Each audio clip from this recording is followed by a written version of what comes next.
ಅಕ್ಕ ಹೇಗೆ ನಡೆಯಲು?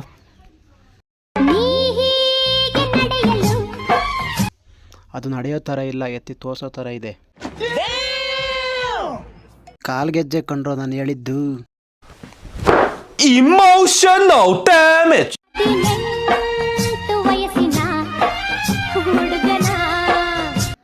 ಅಕ್ಕ ನೀನು 18 ವಯಸ್ಸಿನ ಹುಡುಗಿ ಅಲ್ಲ, 3 ಕತ್ತೆ ವಯಸ್ಸು ಆಂಟಿ.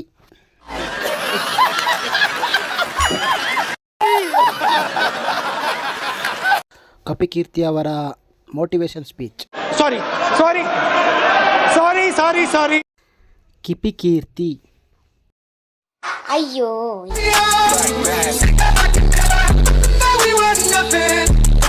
ಹಾಯ್ ಜನರೇ, ಅಕ್ಕ ಮೋಟಿವೇಶನ್ ಕೊಡ್ತಾ ಇದ್ದಾರೆ, ನೋಡೋಣ ಬನ್ನಿ ಜನರೇ.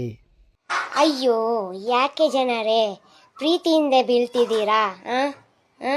ಪ್ರೀತಿ ಪ್ರೇಮ ಎಲ್ಲ ಪುಸ್ತಕ ಬದನೆಕಾಯಿ ಜನರೇ.